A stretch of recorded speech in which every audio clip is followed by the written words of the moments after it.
bottles. So, I've already opened majority of the stuff. So, let's start with dito. Sa Poppy ID colors. So, tinanggal ko na. Meron siyang 12 pieces. 12 different colors siya. Ito sila.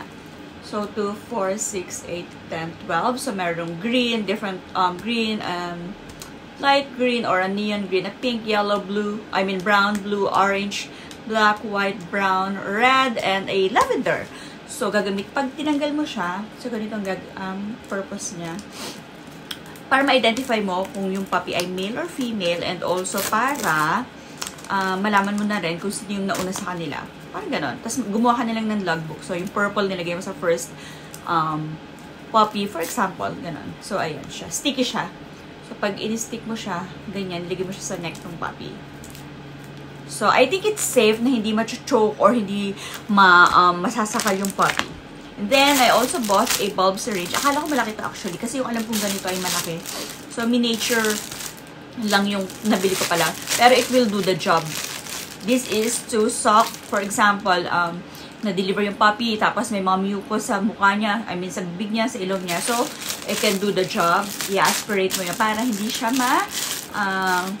malunod or hindi siya ma-deads kasi yung fluid na yun, yung mucus na yun, kailangan ma-clear yung airway niya. And then, it's natural. Some dog na kaya nilang gawin yun, ililik lang nila yun, but some are not, like, hindi natin alam. So, gusto ko na maging ready. So, ito yun yung bulb syringe. So, ito rin yung actually, bigger version na ito, ginagamit namin sa nursing. And then, I also bought a pet scale. So, para malaman natin ang ating weight or mga weight ng ating mga puppy. Tingnan natin. Ito siya. Tingnan natin kung meron na ba siya. For sure, wala tong battery. Judge na natin sila. Wala tong battery. Aray ko. So, ito siya, for sure. Walang battery. Walang battery. Siyempre, hindi mo nilalagay yun. Kailan ba nilagay yun? Okay. So, 2 parts. Ito yung base. And then, this is the place. Very palengke. Anyway, ano na-expect mo? Imura yung binili mo. Girl. Paano yun? Paano na-stick yun? Exists. Circle. All the stars are falling. Feeling ko kulang siya. Hindi ko alam. Pero bakit gano'n? Wala na ba? Wala na. Pero parang may missing link siya.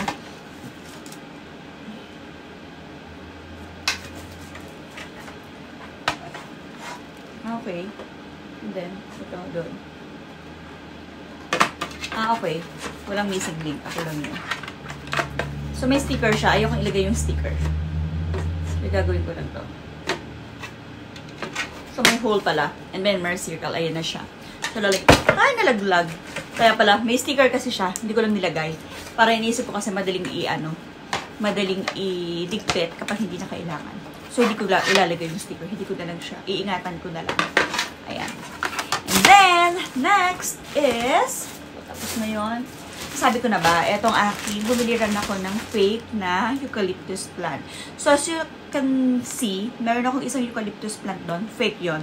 I'm not a fan of fake plants, but, may experience kasi ako na naglagay ako sa isang corner ng zero light. Walang sunlight talaga. Naglagay ako ng hindi ko inisip ko kasi mabubuhay yung didiligan ko, gaganito, ganun. So, nilagyan ko ng peace lily yung sa hallway namin.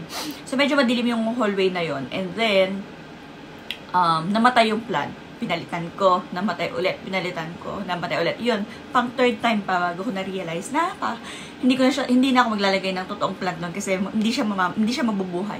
Kahit pa yung snake plant, hindi siya mabubuhay doon. Madilim talaga siya. So, anyway, so na-realize ko, done with wasting money. So, bumili ko ng eucalyptus plant and then, ito yung ilalagay ko doon na part. Marami siya actually. Pero, gusto ko lang kasi mukhang marami tignan. Lalagyan ko rin yung, meron talaga akong totoong eucalyptus plant na nasa dining table namin. Pero, palanta na rin siya. So, papalitan ko siya nito. Mag-fake na lang tayo doon sa part na yon. And then, nag-try ako, bumili ko sa marketplace ng Wala kasi ka makitang plant. Naghahanap ako ng plant. Medyo dusty Naghanap ako ng plant sa marketplace na eucalyptus. Kahit sa Bunnings, wala akong makita. So, bumibili lang ako ng bunch, yung mga cuttings na. Bumibili ko ng cuttings, saka ko yung nilalagay sa, nilagay ko sa dining table namin. And then, nag-try ako na itanim sila, pero hindi sila nabuhay. So, anyway. I also have this one. It's a bag for the dogs. Para sa aming mga fur babies. Ito binubuksan. Ganun. Okay. Ang cute niya, gray and pink or rose gold. So, lagayan siya ng puppy. Paano lagayan ito ng puppy? Paano naman yun? Puppy bag ba? Ano lang? Dito ulalagay ang puppy. Ang laki niya. Pwede si Mochi dito. Pwedeng bag nila. Or pwedeng hindi rin lagay ng puppy. Pwede din pag pumunta kami ng Bunbury. Kasi pag pumunta kami ng Bunbury, natutulog kami lagi doon. So, pwede nilagayan. Lagi kami naka-luggage. Okay. Okay. Okay, meron din akong mat. Silicone mat ito. Para sa kanilang mga food bowl. So, sa mga bowl nila pag kumakain sila. So, yun. Gray. And then, I also got, I'm pretty sure this is, ayun, tear stain remover. Kasi si Mochi ay white Pomeranian. So, nagkakaroon talaga siya dito ng mga stain. Pag yung tears niya, minsan kasi umiiyak sila, di ba? Or minsan natutrauma yung, hindi naman natutrauma, pero nagkukos ng pag-iyak nila yung mga, lashes nila. Minsan sobrang haba, yung mga ganon. So, or yung fur nila na tumatama sa mata nila pag hindi na-check, so, naluluha sila. So, ito yun. I've tried, sabi nila lagyan doon ng coconut oil, i-wipe daw. Hindi talaga natanggal. Whereas si Missy naman, si Missy kasi may sable Pomeranian siya. So, pag may matcha pag natanggal mo yung matigas na part ng tear stain nila, hindi nakita kay Missy kung meron yung stain o wala. Kasi, di ba yung stain, how can I explain this? Nagiging matigas sila. So, parang nagiging muta sila, nagiging dark under their eye. So, yung minsan, pag tinanggal mo yun, nawawala na rin yung stain nila. Pero kay Mochi talaga, kahit matanggal mo yung hard na part, hindi na talaga siya natatanggal. So, i-check ko to. Alam ko, hindi ganun ka-safe na galing Temu yung para sa pet. But I'll give it a try. I-check ko yung kanilang mga ingredients. Anyway, so let's have this one. Kailangan ko ng pangbukas. So, meron na tayong pangbukas ng ating box. Let's check. Nakalimutan ko na. Kanina chinek ko, nakalimutan ko ulit kung ano yung mga pinagbibili ko. Chinek ko sa app kung ano yung mga pinagbibili ko. And then, ngayon nakalimutan ko na. So, surprise na lang. Ano to? Okay. Ano to?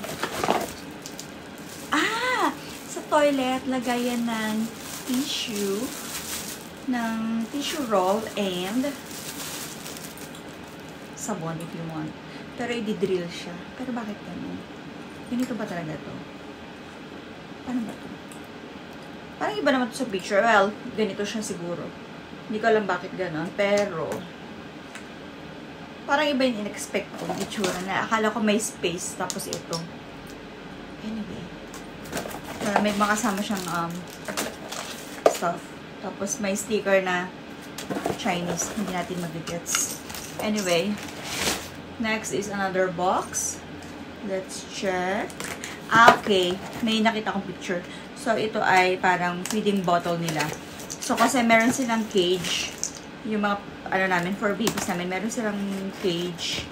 Nilagayan sila mismo. And then, eto, ang cute.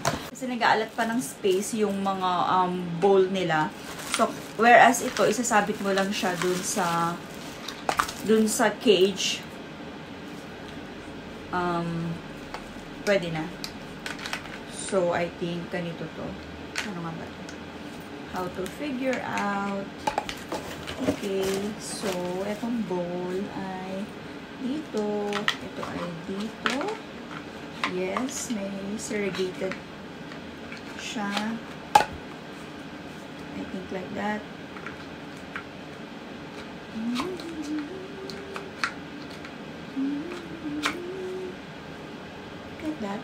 Hindi natin sure.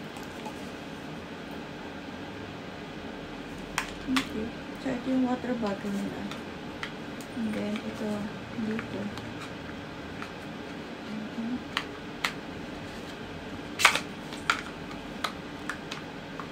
Let's check. Paano ba ilagay?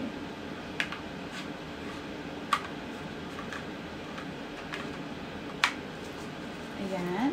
And then, yung water bottle ay dito. Mag-fit. Okay, and then this one, ito ang mag-i-screw.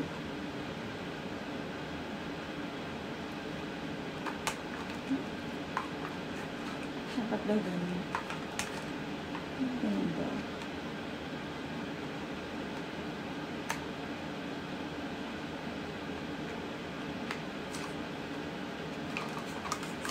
Dapat ganun ang itsura pala.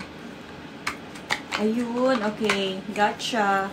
Tapos, ito dito sila iinom. And then, ito, i-screw mo yan. Para ito yung nasa labas ng cage. Ito yung nasa loob na part. Ganyan. Ay, naglag. Yarn. Cute. And then, next natin ay... ito. Meron din akong syringe para sa milk in case hindi dumede ng maayos yung ating mga puppy. I've got it covered. Bumili na ako nun. And the next natin is another one. Another one of this one. Gray color din to, I think. Kasi, gamitin natin to sa mga puppy.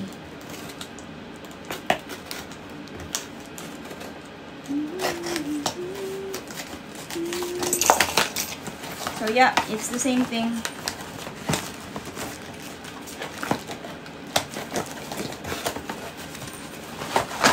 That's it. That's it.